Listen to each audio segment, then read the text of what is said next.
Boa noite, pessoal. Bom, então vamos fazer um exemplo referente a turbinas Francis, tá?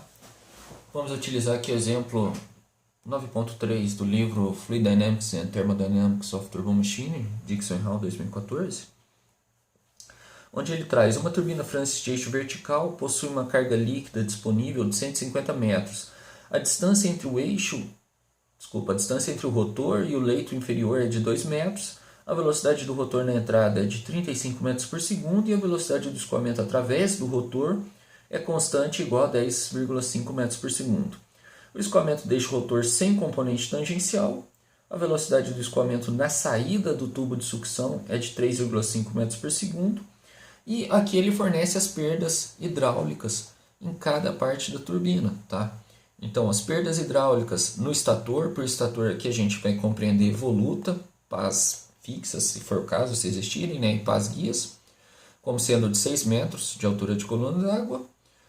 Perdas hidráulicas no rotor igual a 10 metros de altura de coluna d'água e no tubo de sucção igual a 1 metro. Bom, antes de passar para o que ele pede, vamos entender então. Ele fornece a carga líquida. A gente pode pensar essa carga líquida como sendo a carga líquida na entrada da turbina. No caso da turbina Francis, tá? A voluta, ou caixa de distribuição, né? O espiral, vai fazer parte do estator, então seria ali na entrada da voluta essa carga líquida. A distância vertical entre o rotor e o leito inferior é de 2 metros, então a gente pode assumir isso daqui como sendo uma distância média, já que ele não fornece mais nada. E durante os cálculos vamos acabar desprezando a diferença de cota entre Z1 e Z2. Z1 sendo a entrada do rotor e Z2 a saída do rotor. Ponto 1, né? Entrada do rotor, ponto 2, saída do rotor. A velocidade do rotor na entrada é de 35 metros por segundo, ou seja, a velocidade tangencial das pás do rotor na entrada, no ponto 1, é de 35 metros por segundo. O 1 igual a 35 metros por segundo. A velocidade do escoamento através do rotor é constante e igual a 10,5 metros por segundo. Velocidade do escoamento seria Vf, na nossa nomenclatura, Vf igual a Vn. Então, se ele está dizendo que é constante, ele está falando Vn1 igual a Vn2 igual a 10,5 metros por segundo. O escoamento deixa o rotor sem componente tangencial, ou seja, ou ele sai puramente na direção radial, ou puramente na direção axial, ou em uma direção no plano radial axial, sem componente tangencial, tá? Então, VT2 igual a zero. A velocidade do escoamento na saída do tubo de sucção é de 3,5 metros por segundo. Então, saindo do tubo de sucção, entrando lá no leito inferior ou no reservatório inferior, seria o nosso ponto 3, velocidade 3 igual a 3,5 metros por segundo. Sabendo disso, ele pede, determine a energia por unidade de massa, ou trabalho, né, específico desenvolvido na turbina, e a eficiência hidráulica, a velocidade absoluta do fluido na entrada do rotor, a carga devido à pressão em relação ao leito inferior na entrada e na saída do rotor, os ângulos formados pela velocidade absoluta e pela velocidade relativa na entrada do rotor, e depois ele pede para considerar se a vazão for de 20 metros por segundo e a velocidade específica dimensional ômega-st 0,8, quais serão os valores de ômega e d? Bom,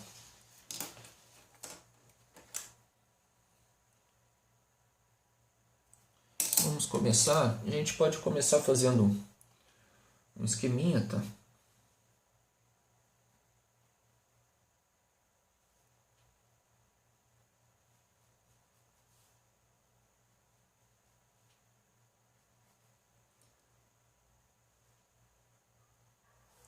Seria o ponto 3, aqui seria o ponto 2, aqui seria o ponto 1,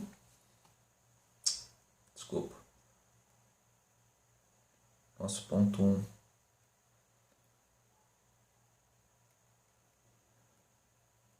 estaria aqui na entrada do rotor, aqui nós poderíamos chamar de um zero, que é onde a gente tem a carga líquida. Então, isso daqui seria o rotor da máquina, entrada do rotor, saída do rotor. Saída do rotor é a entrada do tubo de sucção, né? Saída do tubo de sucção vindo aqui para o leito inferior.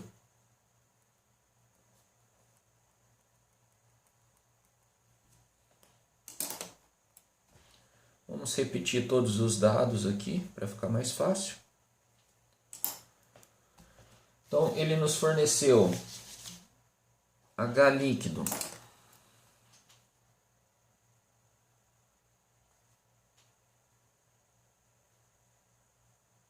igual a 150 metros.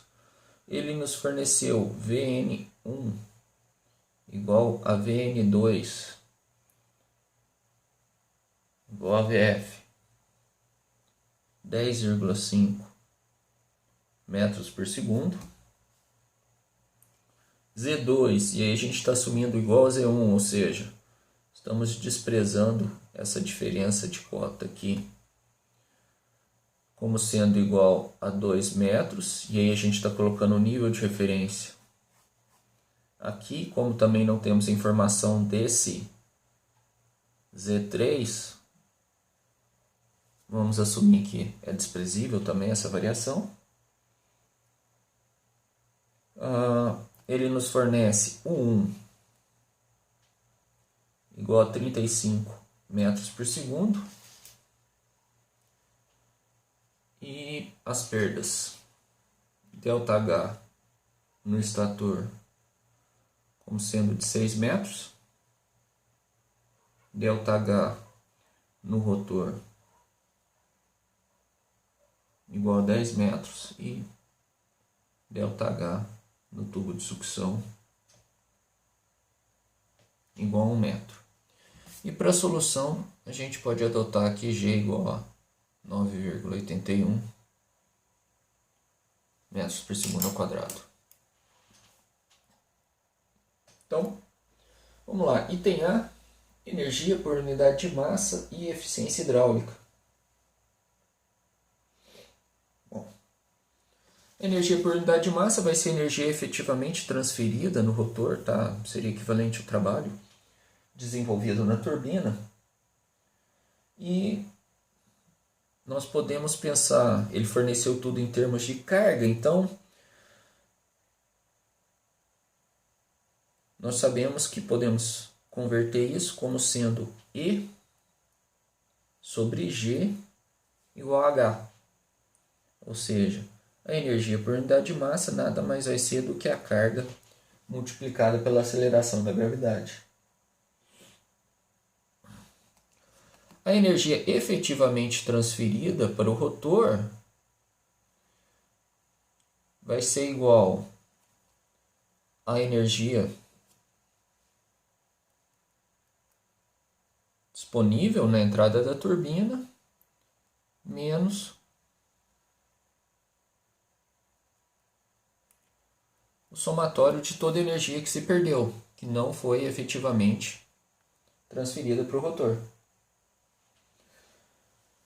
Bom, ele não fornece nada em relação à eficiência mecânica, ele só fala de perdas hidráulicas.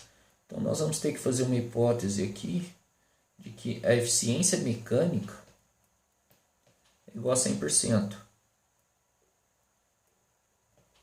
Vamos desprezar qualquer perda de origem mecânica.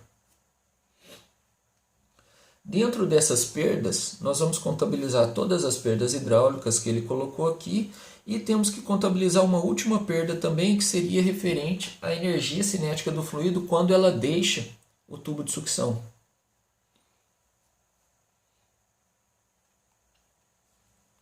Então nós podemos reescrever isso daqui como sendo E igual a G, que multiplica carga líquida na entrada da turbina, 150 metros, menos somatório das perdas, perda no estator, 6 metros, perda no rotor, 10 metros, perda no tubo de sucção, 1 metro, menos a perda referente à energia cinética do fluido na saída do tubo de sucção, que vai ser toda dissipada aqui no leito inferior. Então, V3 ao quadrado, dividido por, estamos escrevendo na forma de carga, então por 2G. Bom, já estava substituindo os valores numéricos, poderia ter substituído aqui também, né? Então, E vai ser igual a G, 9,81 metros por segundo ao quadrado, que multiplica 150 menos 6, menos 10, menos 1, menos a velocidade 3 tá aí um dado que eu não anotei aqui, né? Então vamos só procurar o valor dessa velocidade, 3,5 metros por segundo. Então menos 3,5 ao quadrado dividido por 2 vezes 9,81. Isso vai nos dar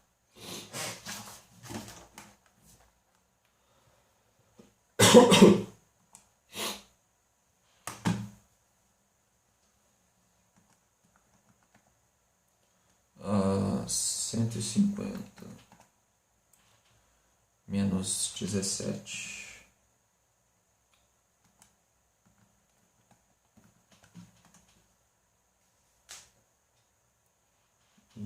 Velocidade ao quadrado sobre 2g, aproximadamente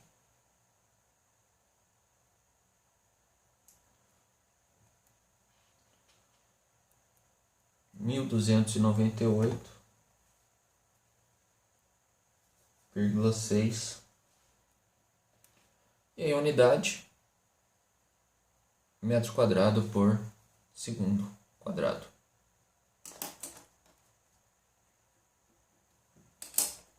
Energia específica. Bom, a eficiência hidráulica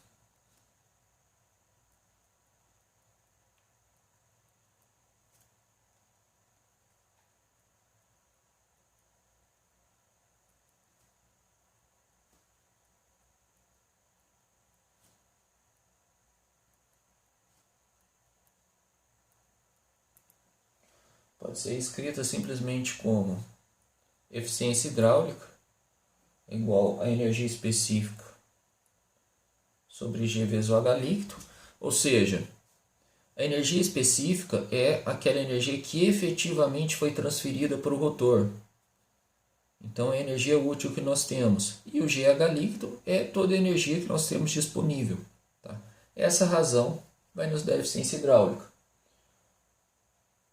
Reescrevendo isso daqui, o ETH então vai ser igual ao E, 1.298,6, dividido por 9,81 vezes a carga líquida, que são 150 metros.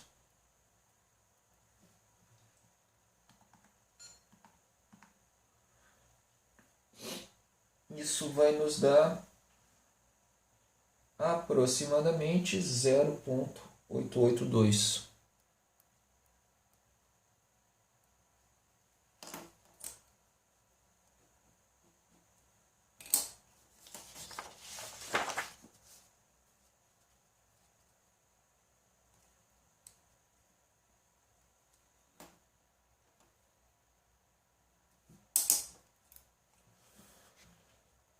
Continuando, no item B, ele pede a velocidade absoluta na entrada do rotor. Então, nós sabemos que, pela equação de Euler para turbomáquinas, H é igual a 1 sobre G, que multiplica o 1 VT1 menos o 2 VT2. Aqui ele nos forneceu que VT2 é igual a zero, ou seja, o H pode ser escrito como sendo 1 sobre G, 1 VT1. Bom, não estamos interessados no H porque a gente está trabalhando na forma de energia específica. Então, eu posso passar o G multiplicando o H. GH é igual a 1 VT1, que é igual à energia transferida. Então, nós temos que 1 vezes VT1 vai ser igual ao nosso valor de 1.298,6 metros quadrados por segundo ao quadrado. Mas o 1 foi dado. Então, eu posso escrever VT1 como sendo igual a 1.298,6 dividido pelo VT1, que foi dado como sendo... Cadê os dados? Estão aqui do outro lado. 35 metros por segundo. Então, nós temos metro quadrado por segundo ao quadrado, dividido por metro por segundo. Isso daqui vai nos fornecer VT1 igual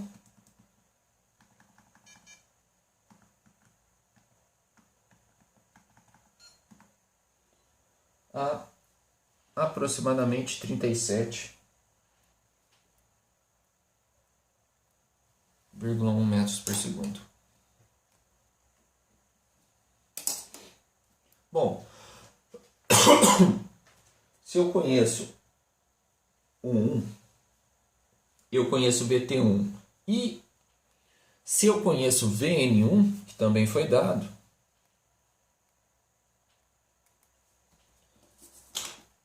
nós temos para a entrada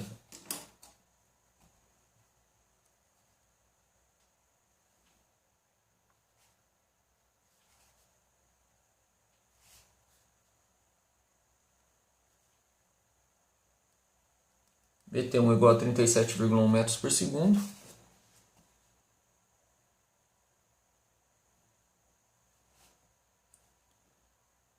VN1 igual a 10,5 metros por segundo. E V1 de cá. Se eu quiser completar, esse triângulo de velocidades, o 1 vale 35. Então, nós poderíamos colocar aqui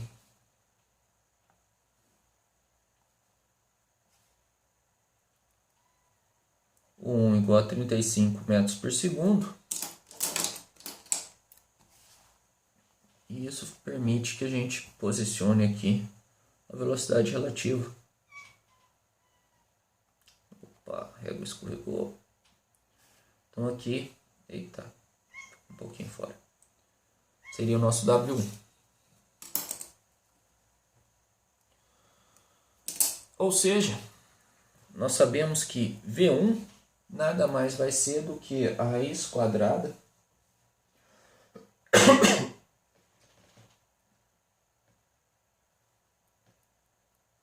de VT1 ao quadrado mais VN1 ao quadrado.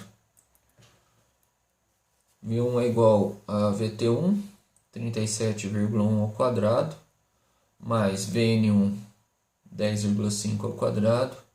Isso daqui elevado a meio.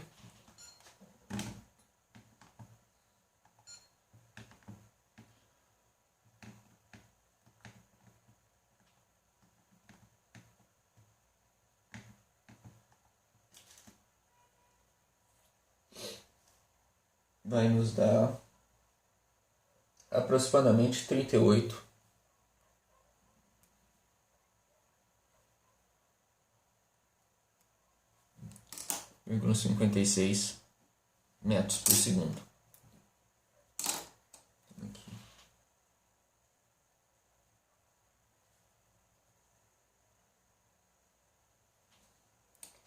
Apenas completando, né? Aqui seria o nosso ângulo α1. E aqui o nosso β1.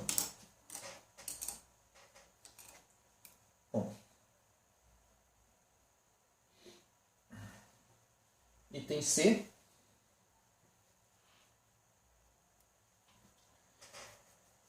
Ele pede a carga devido à pressão.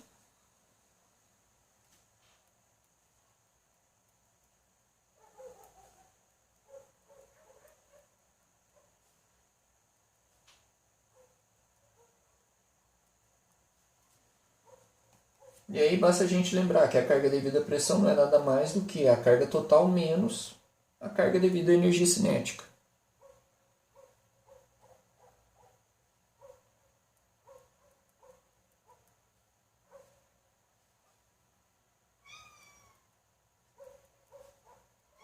Do que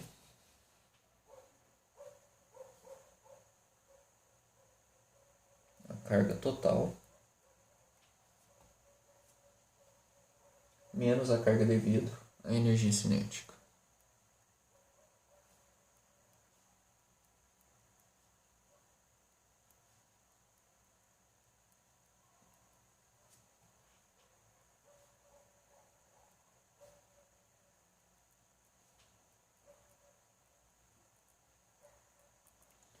Bom, isso possibilita a gente escrever na entrada do rotor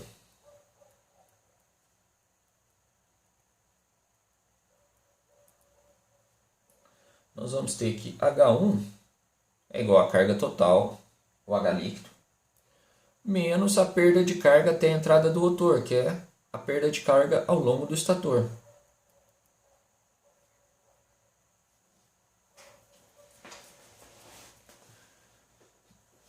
Então isso daqui estaria nos dando a carga total na entrada do rotor. Se a gente já subtrair aqui a energia cinética na entrada do rotor, ou a carga devido à energia cinética na entrada do rotor, e subtrair também a carga devido à energia potencial gravitacional, se a gente está tomando como base o leito inferior e assumindo que Z1 é igual a Z2, então menos 2 aqui seria a nossa cota, ou vamos colocar assim, ó, menos Z1, pronto. Fica melhor? Nós podemos escrever isso daqui como sendo o H1 de pressão, deixa eu colocar aqui que é de pressão, só isso,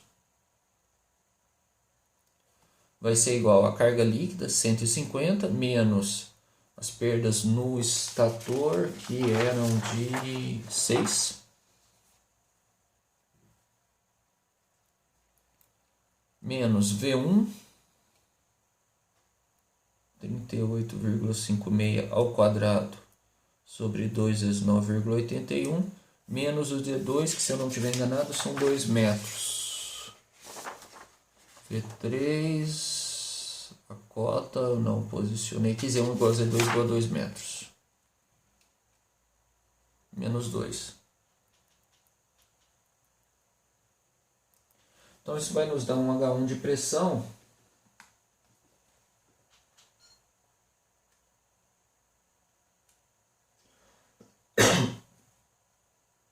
de aproximadamente 66,2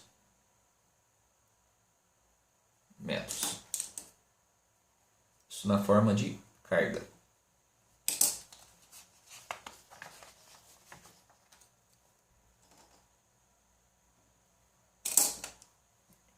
Bom, e na saída do rotor? O raciocínio é exatamente o mesmo. Nós poderíamos fazer considerando a energia efetivamente transferida, ou podemos tomar um atalho e já falar que a carga, deixa eu deixar especificado aqui, de pressão na saída do rotor, ela vai ser igual a variação de energia cinética, V3 ao quadrado menos V2 ao quadrado sobre 2G, mais a perda de carga no tubo de sucção,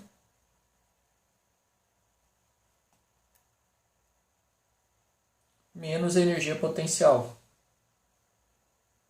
seria o Z2. Deixa eu só reescrever isso daqui, delta HTS.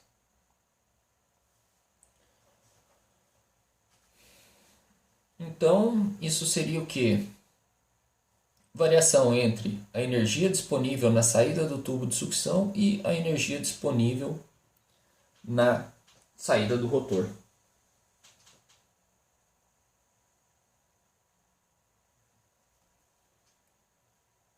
Isso daqui vai nos dar V3, 3,5 ao quadrado, menos velocidade 2. Bom, quanto que vai ser velocidade 2? Ele já nos disse que é a velocidade do escoamento, que não tem componente tangencial. Então a gente pode assumir que V2 vai ser o próprio Vn2, que é igual ao Vn1, que é igual a 10,5 metros por segundo. 2 vezes 9,81, mais a perda de carga no tubo de sucção, menos a cota Z2.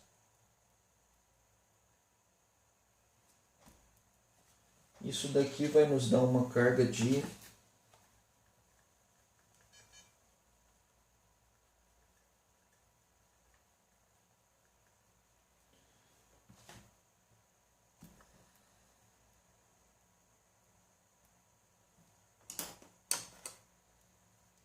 menos 6 metros. E aí um ponto interessante. Eu tenho uma carga de pressão negativa na saída do rotor.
E esse sinal de menos está nos indicando justamente que a pressão na saída do rotor é menor do que a pressão atmosférica.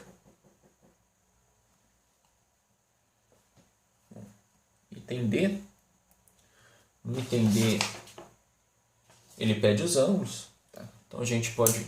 Vou redesenhar aquele triângulo de velocidade, ficou muito legal mesmo.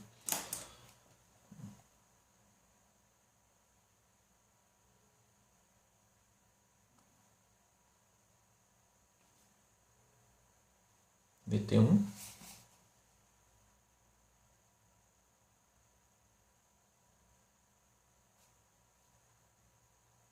VN1.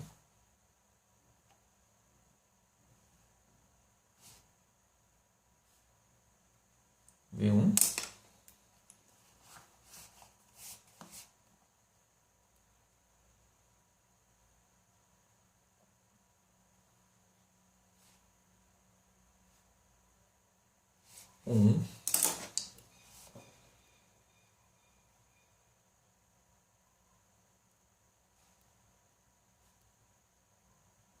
W1. Então, aqui está o nosso ângulo beta1 e aqui o ângulo alfa1.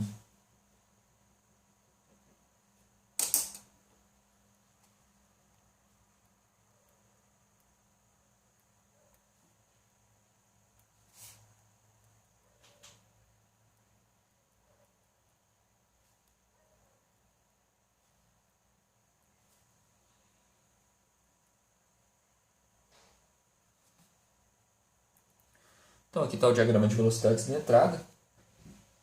E a gente pode escrever que o alfa1 não vai ser nada mais nada menos do que o arctangente de Vn1 sobre Vt1.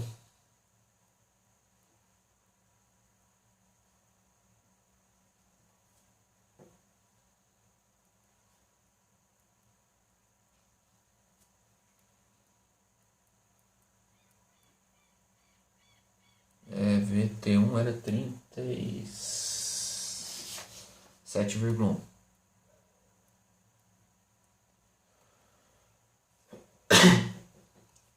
Isso nos dá um alfa1 de aproximadamente 15,8 graus. Eu já tinha feito a continha. Bom, e o beta1?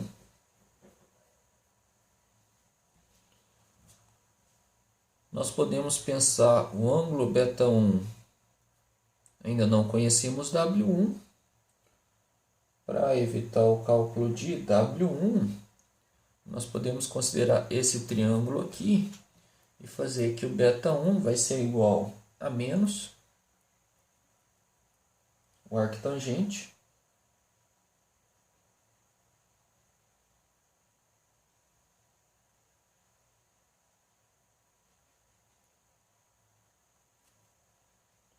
de Vn1 dividido por VT1 menos o 1. Então, estamos pegando esse pedacinho aqui, ó, e em relação ao VN1, fazendo isso daqui, estaríamos tirando isso daqui, e a gente vai pegar o complemento desse ângulo, para se tornar o β1. Então, β1 vai ser igual a 180 menos o arctangente. Devia ter substituído o valor já. VT1 menos o 1.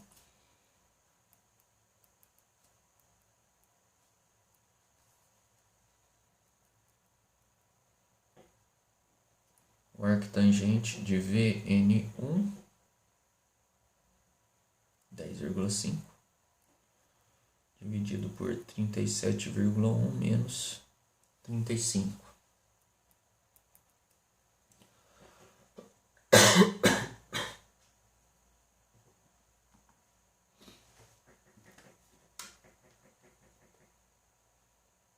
Isso daqui vai dar 180 menos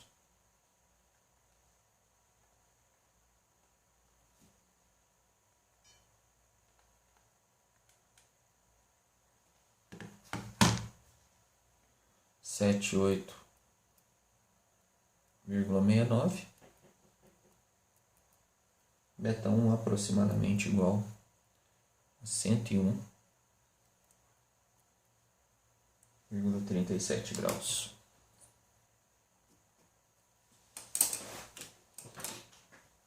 Está condizente com o nosso triângulo, tá? Um ângulo ligeiramente maior do que 90 graus. O α1 aqui, um ângulo pequeno.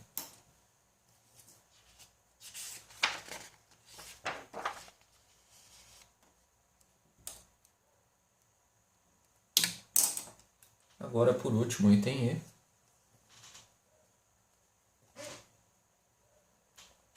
Bom, Q é igual a 20 metros cúbicos por segundo. E o ômega ST igual a 0,8. Bom, lembrando que o ômega ST nós definimos como sendo ômega, potência elevado a meio, dividido por ρ a meio, vezes G vezes H, elevado a 5 quartos. Consequentemente, se a gente explicitar ômega, vai ser ômega é igual a ρ elevado a meio, que multiplica G vezes H elevado a 5 quartos, que multiplica o ômega ST, dividido tudo pela potência elevado a meio.